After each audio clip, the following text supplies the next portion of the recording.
अऊज़ुबिल्लाहि मिनश्शैतानिर्रजीम बिस्मिल्लाहिर्रहमानिर्रहीम। आज का हमारा टॉपिक है इलेक्ट्रिक पोटेंशियल या इलेक्ट्रोस्टैटिक पोटेंशियल।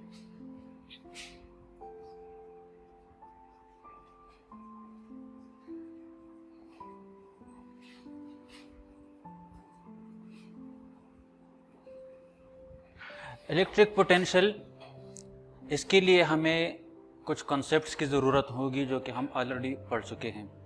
उन कॉन्सेप्ट्स में एक चार्ज हमें चाहिए, टेस्ट चार्ज, कल हमने टेस्ट चार्ज के बारे में पढ़ा है। और एक हमें चाहिए इलेक्ट्रिक फील्ड। इलेक्ट्रिक फील्ड के बारे में भी हमने कल पढ़ा था कि एक ऐसा फील्ड जिसमें एक चार्ज अपनी इन्फ्लुएंस को शो कर सके। तो अगर हमारे पास एक चार्ज है, लेट्स सपोज ये मेरे पास एक चार्ज है, चार्ज को क्यू, कैपिटल या स्मॉलर क्यू से जाहिर किया जाता है, और ये उसका इलेक्ट्रिक फील्ड है। हमने पढ़ा था कि इलेक्ट्रिक फील्ड अगर पॉजिटिव चार्ज की वजह से हो तो ये आउटवर्ड डायरेक्शन में होती है,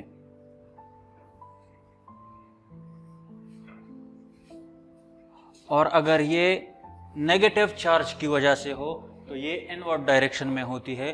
और इन लाइंस को हमने नाम दिया था इलेक्ट्रिक फ्लक्स का। अब अगर मैं एक चार्ज लूं, टेस्ट चार्ज कल हमने पढ़ा था कि ये एक ऐसा चार्ज है जिसकी मैग्नीट्यूड इतनी कम होती है कि इसके मुकाबले में नेग्लिजिबल होती है, और ये हमेशा पॉजिटिव होती है, स्फेरिकल होती है। स्फेरिकल मीन गोल किस्म का, बॉल की शक्ल का। तो अगर मैं एक टेस्ट चार्ज लूं और ये मैं एंटर कर लूं एक इलेक्ट्रिक फील्ड में, पिछले ग्रेड में हमने पोटेंशियल एनर्जी के बारे में पढ़ा था। पोटेंशियल एनर्जी क्या है? एक ऐसी एनर्जी जो एक ऑब्जेक्ट की पोजीशन की वजह से होती है। उसी कॉन्सेप्ट को हम यहाँ पर रिपीट कर रहे हैं। एक ऐसी एनर्जी जो एक ऑब्जेक्ट की पोजीशन की वजह से होती है। अगर ये चार्ज यहाँ पर पड़ा हुआ है तो यहाँ पर इलेक्ट्रिक पोटेंशियल एनर्जी कितनी है? तो इलेक्ट्रिक पोटेंशियल एनर्जी यहाँ पर उतनी होगी जितनी यहाँ पर फोर्स अप्लाई कर रहा है। यहाँ पर इन दोनों के दरमियान कोई इंटरेक्शन नहीं है, इसलिए अगर मैं इसको यहाँ पर मूव कर लूँ, यहाँ पर इस पर कोई असर नहीं होता। लेकिन जब ये यहाँ पर एंटर हो जाए, तो कल हमने पढ़ा था कि यहाँ पर एक फोर्स ये चार्ज उस पर एक्सर्ट करेगी और ये उसको बाहर निकालने की कोशिश करेगी। ये फोर्स ज्यादा होगी अगर ये सेंटर के करीब आ रहा है, चार्ज के करीब आ रहा है। अगर ये टेस्ट चार्ज इस मेन चार्ज के से दूर है तो इस पर फोर्स कम होगी। इसी तरह अगर ये चार्ज स्मॉलर है तो फोर्स कम होगी, ये चार्ज अगर बड़ा है तो फोर्स इस पर ज्यादा होगी। अगर ये यहाँ पर है तो कम फोर्स इस पर अप्लाई होगी। अगर ये आगे जा रहा है तो ज्यादा फोर्स इस पर अप्लाई होगी। तो इसका मतलब ये है कि इस चार्ज की पोजीशन पर यहाँ पर जो फोर्स जनरेट हो रहा है, इसकी पोजीशन पर ये मुनहसर है। तो हम कहेंगे कि द पोटेंशियल एनर्जी को अगर हम U से जाहिर कर लें, potential energy gained by a unit charge, a unit test charge is called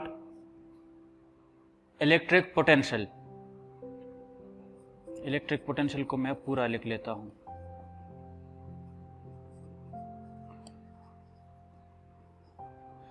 electric energy, potential energy gained by a unit test charge is called electrostatic potential या electric potential.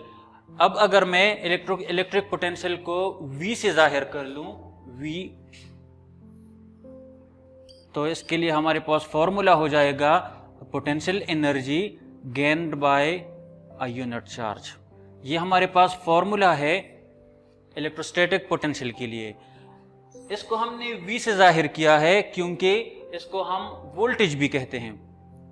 Electrostatic potential को हम voltage भी कहते हैं, और voltage चूंकि V से जाहिर होता है इसलिए हमने यहाँ पर इसको V से डिनोट किया हुआ है। तो V is equal to U divide by Q nought. U potential energy है, और हमने पिछले ग्रेड में कहा था कि जब इफिशिएंसी 100% हो तो वर्क डन और एनर्जी काइनेटिक हो या पोटेंशियल हो तो वो दोनों इक्वल होते हैं। Work done is equal to energy if efficiency of a system is 100%। तो यहां पर हम U की जगह W भी लिख सकते हैं। तो ये फॉर्मूला फिर इस तरह बन जाएगा, V इज इक्वल टू इसकी जगह W, where W is the work done by this charge on this charge divided by Q naught। इसके लिए हमने यहां पर कोई भी पॉइंट शो नहीं किया। इसका मतलब यह है कि ये किसी भी पॉइंट पर हो सकता है। अगर हम इस पॉइंट पर लें तो यहां पर जब ये पड़ा हुआ है तो इसके साथ पोटेंशियल एनर्जी कितनी है? पोटेंशियल एनर्जी ये उस वक्त गेन करेगा जब ये इस बाउंड्री के अंदर जाएगा। जब ये बाउंड्री से बाहर है, इलेक्ट्रिक फील्ड से बाहर है, तो ये अगर यहाँ पर है, यहाँ पर है, वहाँ पर है, जहाँ पर भी है, तो ये पोटेंशियल एनर्जी गेन नहीं कर सकता क्योंकि इन दोनों के दरमियान कोई इंटरेक्शन नहीं होगी। तो यहाँ पर इलेक्ट्रिक पोटेंशियल या वोल्टेज कितनी है? 0 है। यहाँ पर कितनी है? 0 है। और इस पॉइंट को हम इन्फिनिट कहेंगे। इन्फिनिट इसलिए कोई भी पॉइंट जो इसकी इन्फ्लुएंस से बाहर हो उसको हम इन्फिनिट पॉइंट कहेंगे। तो ये इन्फिनिट पॉइंट पर है। इन्फिनिट पॉइंट पर वोल्टेज कितनी होगी या इलेक्ट्रिक पोटेंशियल कितनी होगी? 0 होगी। इस पॉइंट पर कितनी होगी? तो उसके लिए फिर हमें मालूम करना होगा कि ये Q नॉट कितना है और ये चार्ज कितना है और इलेक्ट्रिक फील्ड इंटेंसिटी कितनी है। लेकिन अगर मैं इस पॉइंट को A पॉइंट का नाम दूं और यहां पर एक और पॉइंट लूं B, अब अगर इस चार्ज को, इस टेस्ट चार्ज को पॉइंट A से पॉइंट B की तरफ मैं लेके जा रहा हूं, ये टेस्ट चार्ज यहां पर पहुंच गया है A से B तक, तो इसने कितना फासला कवर किया है? डिस्प्लेसमेंट कितना कवर हुआ है? तो डिस्प्लेसमेंट कवर हुआ है डेल्टा S कवर हुआ है, जो कि बराबर है B माइनस A की। B लोकेशन से अगर हम A की लोकेशन माइनस कर लें तो डेल्टा S हो जाएगा। इसने वर्क कितना किया है, कितना वर्क इस पर डन हुआ है? तो फिर हम इस तरह से लिखेंगे कि V इज इक्वल टू इस W की जगह डेल्टा W, क्योंकि चेंज इन वर्क है यहां पर, और Q नॉट अपनी जगह पर। और ये भी याद रखें कि ये V ये तो सिर्फ एक पॉइंट पर था, अब ये चेंज इन वोल्टेज हो जाएगा या चेंज इन पोटेंशियल हो जाएगा। तो यहां पर भी हम डेल्टा लिखेंगे। Delta V is equal to delta W divide by Q nought. अब इस डायग्राम से अगर हम इसमें नाम इंसर्ट कर लें तो यहां पर डेल्टा V क्या हो जाएगा? यहां पर कोई और पोटेंशियल है, यहां पर कोई और पोटेंशियल है, तो ये हो जाएगा final minus initial. Final point वो पॉइंट है जहां पर ये बाद में पहुंचा है, इनिशियल पॉइंट वो है जहां ये पहले से था। तो VB यहां पर वोल्टेज VB होगी, यहां पर वोल्टेज VA हो जाएगा। तो चेंज इन पोटेंशियल कितना होगा? VB minus VA is equal to change in work done. कितना वर्क डन था? यहां पर वर्क डन WA है, यहां पर वर्क डन WB है, तो चेंज इन वर्क कितना हो जाएगा? WB माइनस WA, क्योंकि फाइनल से हम इनिशियल माइनस करेंगे। तो ये हो जाएगा WB minus WA divide by Q not अपनी जगह पर आ जाएगा, क्योंकि Q नॉट में कोई भी चेंज नहीं हुआ है। ये हमारे पास फॉर्मूला हो गया है पोटेंशियल डिफरेंस के लिए। पोटेंशियल डिफरेंस या इलेक्ट्रिक पोटेंशियल डिफरेंस या वोल्टेज डिफरेंस, दो पॉइंट्स के दरमियान कितना डिफरेंस है वोल्टेज में, उसकी एनर्जी लेवल्स में कितना डिफरेंस है, उसको हम वोल्टेज डिफरेंस या पोटेंशियल डिफरेंस या इलेक्ट्रोस्टैटिक पोटेंशियल डिफरेंस कहते हैं, जो कि VB माइनस VA से जाहिर होता है या सिर्फ डेल्टा V से जाहिर होता है।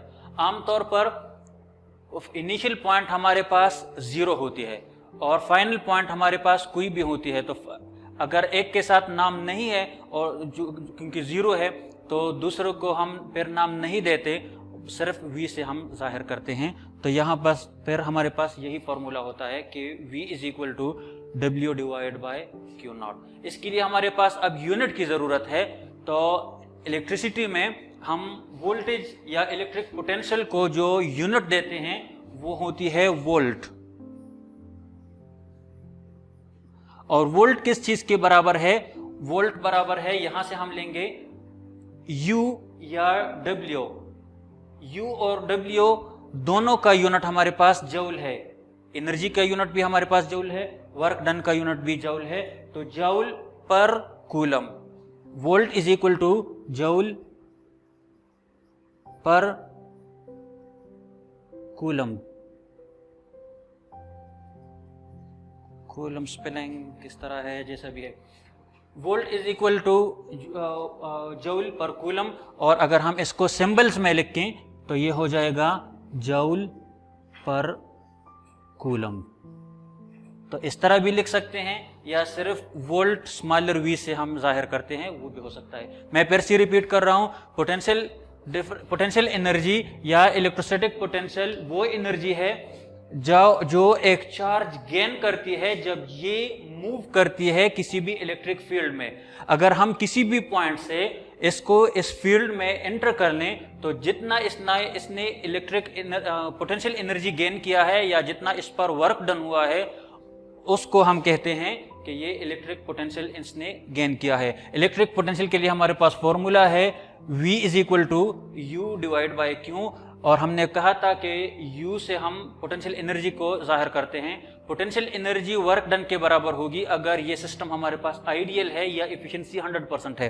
तो U की जगह हमने W लिखा। अब दो पॉइंट्स के दरमियान जब चार्ज मूव करती है तो कितनी इसमें पोटेंशियल डिफरेंस होगी? तो अगर पॉइंट A से पॉइंट B की तरफ ये चार्ज मूव कर रहा है तो फिर हम लिखेंगे कि VB minus VA is equal to WB minus WA, क्योंकि A पॉइंट से B की तरफ मूव किया हुआ है तो B से हम A को माइनस करेंगे और चार्ज में कोई भी चेंज नहीं आया, इसलिए हम इसको इसी तरह लिखेंगे और इसका यूनिट हमारे पास जूल पर कूलम या वोल्ट है।